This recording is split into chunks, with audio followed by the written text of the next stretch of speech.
Hey, welcome to Plant Yourself. I'm your host, Howard Jacobson. Two quick announcements before we get to today's show. If you're interested in becoming a health coach, I'm offering another run due to popular demand for people who can't make 8 p.m. on Wednesday nights, Eastern Time. So we're doing another run of the program, which will meet, the practicums will meet at 10 a.m. on Wednesdays, Eastern Time, U.S., which means if you're in Europe or Africa, that might be good for you. Also, if you're in the U.S. and evenings aren't good and you have free time in the mornings, either 7 a.m. Pacific time or 10 to 11:30 Eastern, then you can participate. If you want to find out more about becoming a wicked effective health coach, you can go to wellstartcoach.com. Second thing is, if you're not aware of it, Josh Lajani and I have a book that is free on Amazon Kindle. It's called Sick to Fit. And if you just go to Amazon and search for Sick to Fit, you'll be able to download it for free and read it on any Kindle-enabled device, even a phone, smartphone, tablet, computer, whatever. All right, let's get to today's episode. Here's your Friday fertilizer from Plant Yourself. I'm your host, Howard Jacobson. Today's fertilizer is called Platform 9 3/4. When we adopt a new habit, we often experience a honeymoon period. Partly it's our enthusiasm and motivation at the first flush of hope and desire, and partly we've chosen this time to start because it's particularly convenient or easy. But the universe will test our resolve not too long after that. It can feel like slamming into a brick wall at the end of a runway.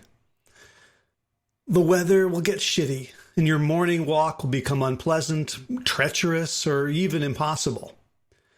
You'll strain your back muscle and have to rest and rehab instead of continuing your 5K training. You'll get sick, or your kid will get sick, and you won't have the time or energy to devote to shopping for and prepping your big salad and green smoothie. You'll resent the obstacle. It will feel unfair. It's like the universe is telling you, nope, not for you. But that's not what's going on at all. The obstacle is the way. The universe is actually moving on your behalf here. The universe, first of all, wants to know, are you serious about this change? It wants to see commitment, resolve, resilience, hunger for betterment.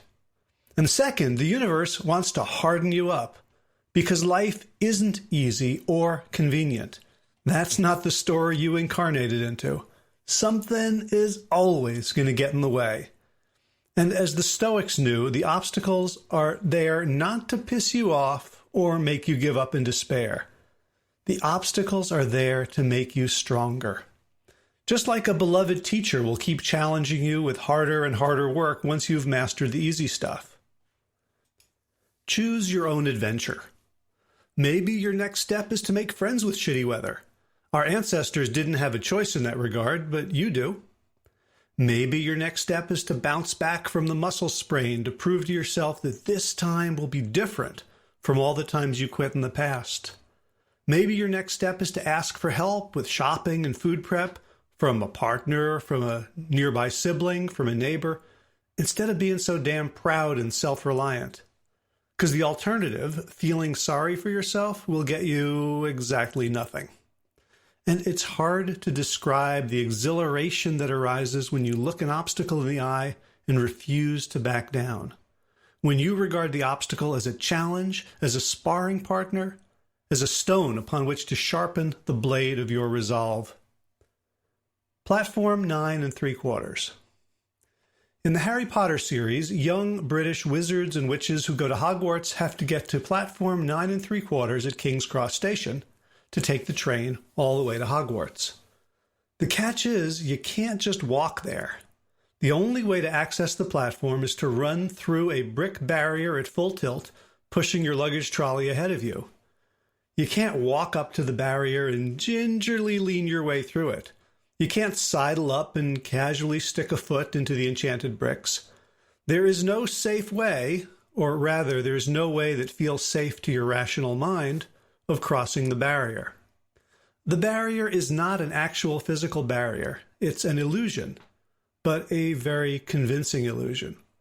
And that's what makes it an effective sentinel of the threshold between past and future.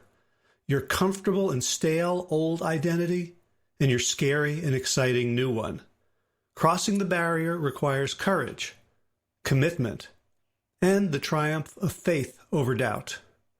And like all barriers, the one guarding platform 9 3/4 looks like it's there to hinder you, to get in your way, to slow you down or stop you outright. But that's part and parcel of the illusion. Obstacles are slingshots. Let's take two hypothetical people who have decided to do a Couch to 5K program, Anne and Beth. Anne clears time every morning and makes steady progress on her daily walks and jogs for 60 days straight. Beth, on the other hand, is good for 30 days, but on day 31 she pulls a muscle in her back and has to take 3 weeks off from her training. She spends some of the time reading about running form, watching YouTube videos on back stretching and strengthening exercises, and begins a gentle foam rolling practice. On day 52, she restarts her training, returning to the earliest, easiest workouts, since her conditioning has gone to shit during convalescence. The question is, who has made more progress by day 60? At first blush, it's an easy math problem.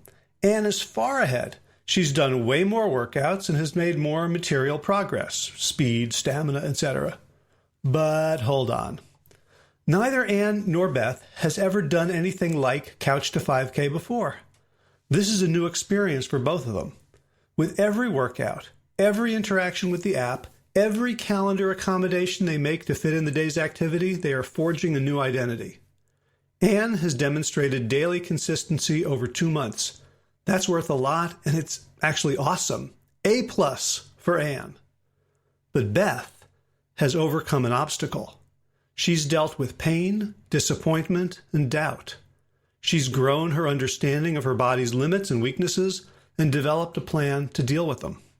And most important, Beth got back up on day 52 and reclaimed her identity as a 5K athlete. That moment accelerated her inner journey in a way that an incident-free process never can. It acted as a slingshot. She can now observe herself walking around the block after that 21-day hiatus, amazed at her own resilience.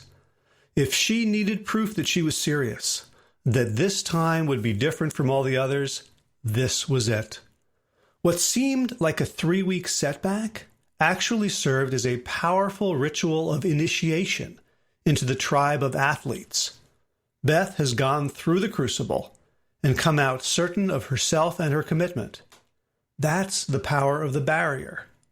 It looks like it will slow you down or stop you outright, and it will if you lose heart.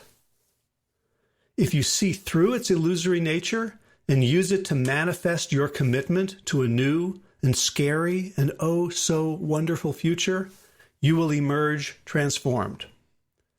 Assessing obstacles. It occurs to me that platform 9 3/4 might not be the best metaphor here. I don't want you to run into brick walls or run with a cranked back just to prove how tough and committed you are. You don't have to become recklessly aggressive with your training. You don't have to go 100% raw vegan if your goal is to reduce processed and animal-based foods from your diet. You don't have to begin your meditation practice with a 30-day solitary retreat in darkness. Don't go looking for trouble. That's just ego justifying itself or a secret wish to self-sabotage wrapping itself in bravado. Instead, be like Anne. Do your thing consistently, undramatically, pragmatically. And when obstacles arise, be like Beth. See them for what they are, opportunities both to deepen your skill and your commitment. Be patient. Be kind to yourself. And see through the illusion that these obstacles are there to spite you, to warn you off, to make you small again. The obstacles are the portal. They are there to serve you. The only way to fail the test is to refuse to take it. And once you push through your own doubts and fears, you'll be amazed at the magic that's available to you on the other side. So now it's your turn. Do you have stories of overcoming obstacles, physical, emotional, mental, social, habitual, on your way to changing your lifestyle? If so, drop a comment either on the Plant Yourself Facebook page or at plantyourself.com in the comment section below this podcast post.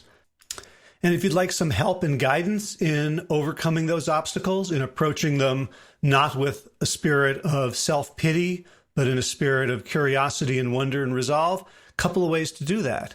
You can hire me as your coach. Check out plantyourself.com/laser, L-A-S-E-R, all lowercase, to find out about my signature 1-year unlimited laser coaching program.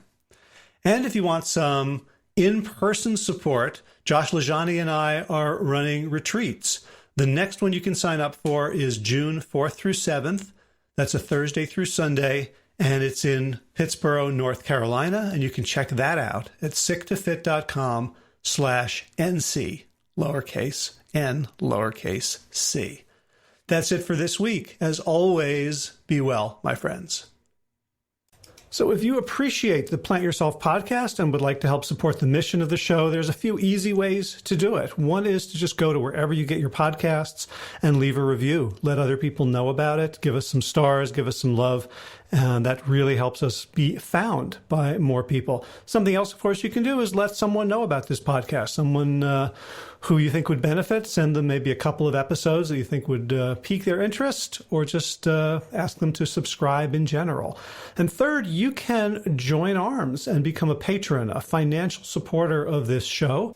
You may have noticed that there's no advertising in the show, and it's free for everyone, and it's supported, paid for by those who can afford it. So if you would like to make a one-time contribution or an ongoing monthly pledge, you can do so at plantyourself.com/gift.